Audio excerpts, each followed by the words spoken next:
kosong Iya. lebih jago dibanding 01. Jadi niat utama ya pengabdian kepada masyarakat.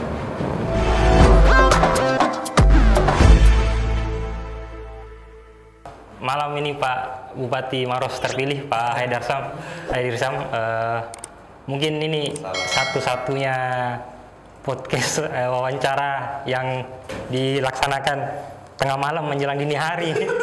Mungkin ini baru pertama.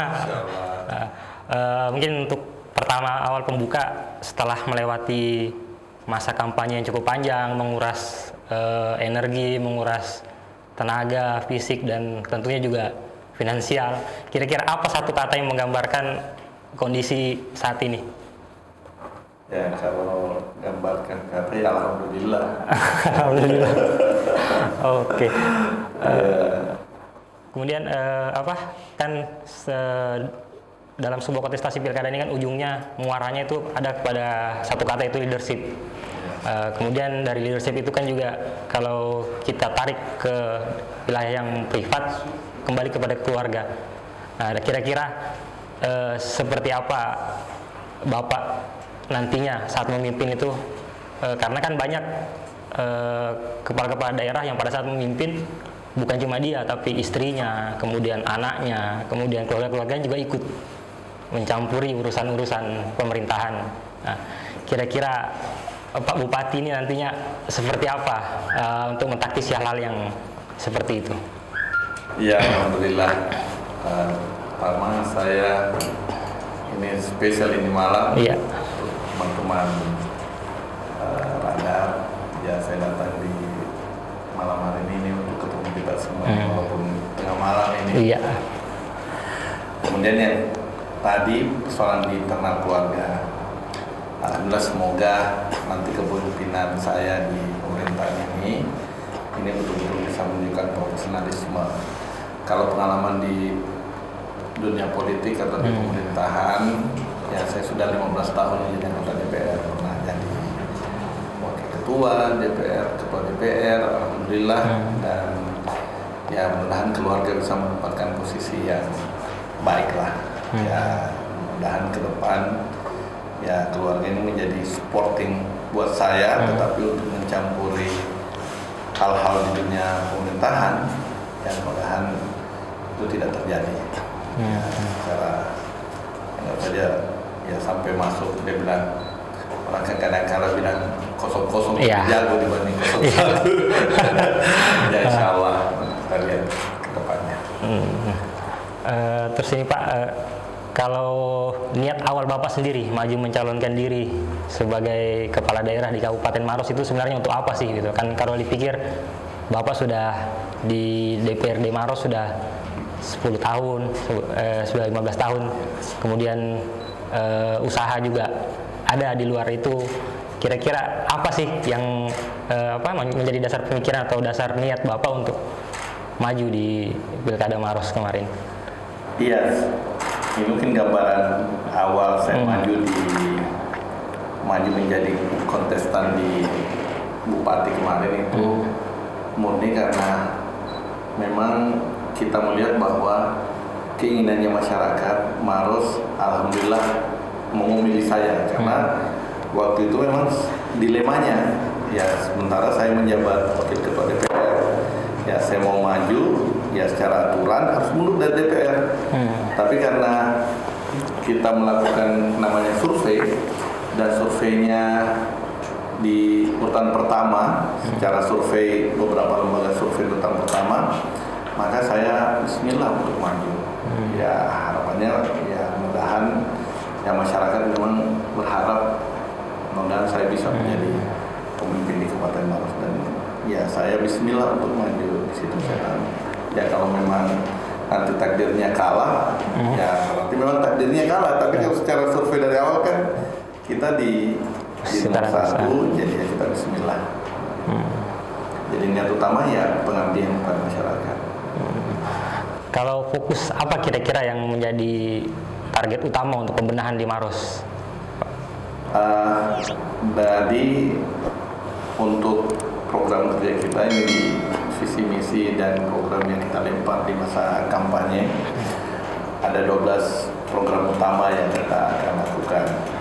Dan yang paling utama juga, bagaimana peningkatan sumber daya manusia para pemuda ataupun masyarakat kita di Kabupaten Maros. Hanya kita berani membuka akses, mudah-mudahan ke depan di pemerintahan kami ini bisa membuka 20.000 peluang kerja untuk anak-anak muda kita. Di masa pandemi COVID-19 ini ya perlu ada kreativitas dan ya langkah-langkah yang inovatif buat mereka. Ya, kita harus paham bagaimana peningkatan sumber daya manusia anak muda kita, teman-teman kita. Sambil juga kita tidak melupakan hal-hal misalnya pelayanan publik, pembangunan infrastruktur yang ya kalau di pemerintahan kemarin di masa Pak Hatta Rahman dan Dian Matotoran alhamdulillah sudah bagus, tapi mungkin masih ada yang belum dituntaskan. Insya Allah mudah-mudahan kami bisa tuntaskan hal tersebut. Artinya bisa dijamin bahwa program-program yang kemarin tetap dilanjutkan, yang positif tetap dilanjutkan, karena kan kebanyakan kepala daerah lain program. Artinya pembangunan yang sudah jalan setengah tidak dilanjutkan karena menganggap bahwa saya punya program sendiri begitu. Seperti apa kira-kira nanti di Maros ini, Pak?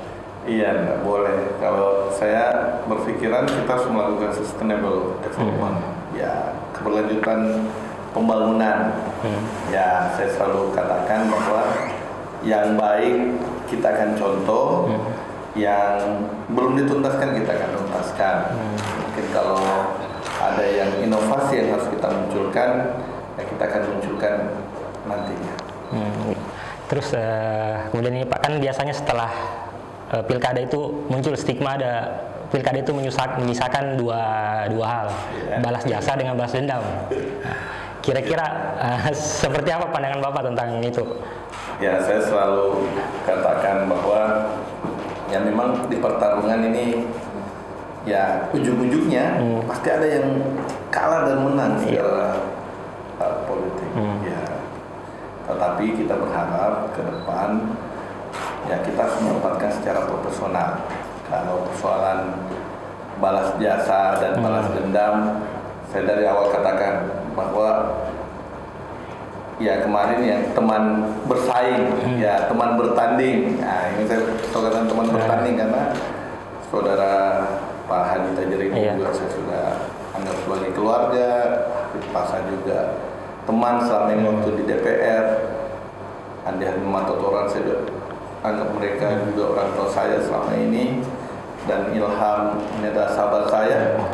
Jadi sebenarnya ya pertandingan kemarin ini pertandingan kekeluargaan. Cuma memang takdirnya ada di saya, Bang Penyitina. Jadi saya menganggap bahwa setelah pilkada ini pertandingan sudah selesai. Mari kita bersama-sama membangun Kabupaten Maros yang kita cintai. Jadi saya jangan berpikir macam-macam, ada balas dendam, balas semua atau balas budi ya. Insya Allah kalau kita menunjukkan profesionalisme, ya insya Allah akan menjadi timur kerja saya. Saya juga butuh orang yang bisa bekerja sama dengan baik. Jadi kalau misalnya ada yang tidak terpakai ataupun ada yang terjadi dianggap bilang ini balas dendam, tidak. Mungkin saya harus membangun tim kerja yang solid, ya yang mau bekerja dengan baik dengan saya. Insya Allah kita akan tidak melihat bahwa dia dulu mendukung siapa. Terus kalau komunikasi Pak, setelah pengumuman pilkada Bapak dinyatakan sebagai pemenang, komunikasi dengan rival-rival kemarin seperti apa? Bagus sekali. Jadi kemarin ya ada yang bagus lah dibangun juga oleh Bapak Bupati Pak Hatta Rahman.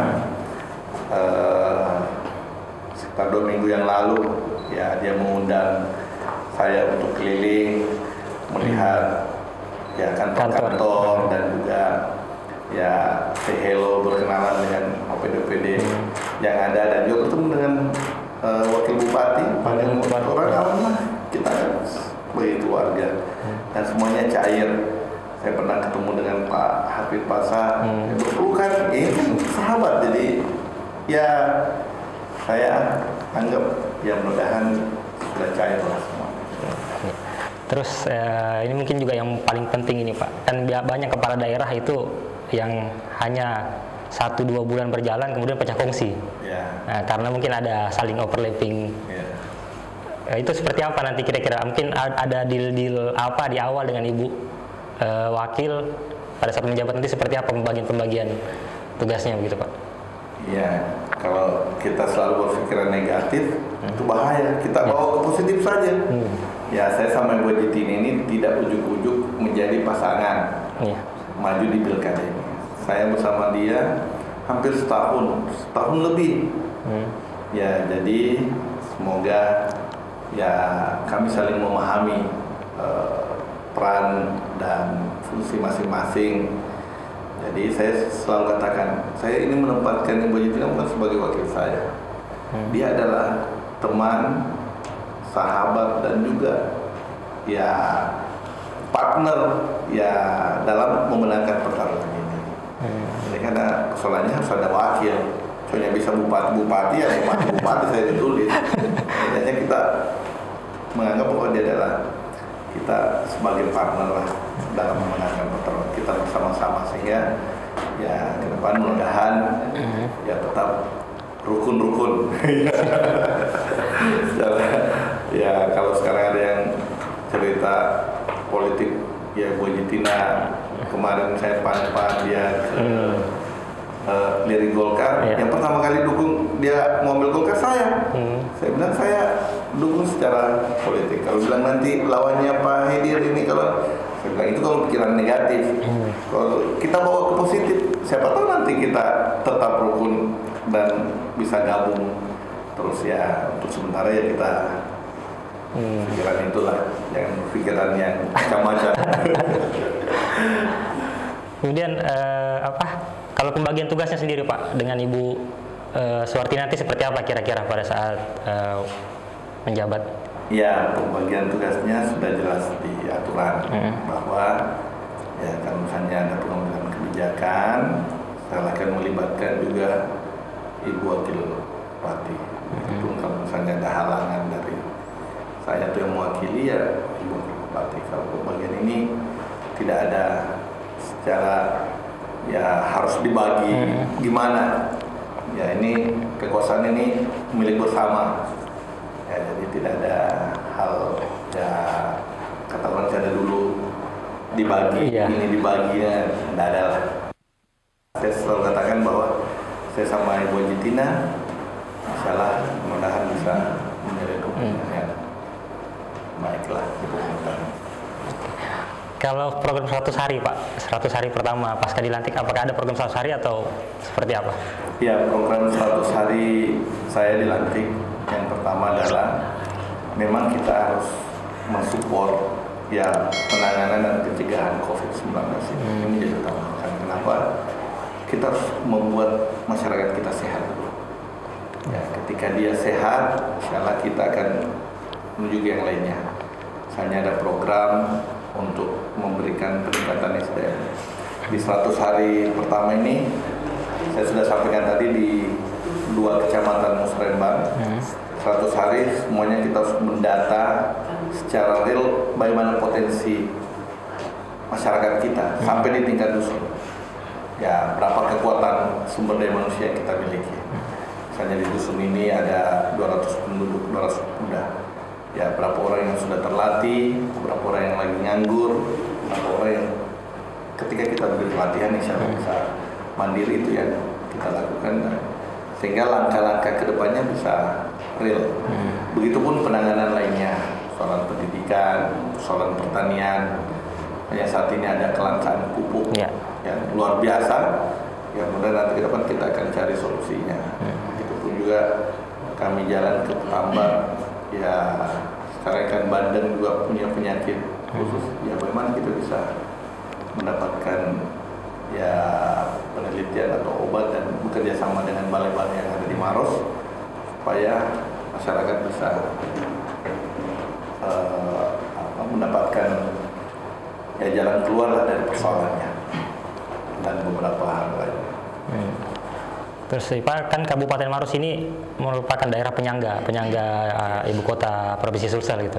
Kira-kira sektor apa yang sangat potensial untuk didorong itu, yang paling maksudnya yang paling utama untuk Bapak dorong nanti untuk dikembangkan di Maros? Iya, memang Maros ini menjadi yang namanya kota satelit. Ya, kota satelit penyangga kota Makassar.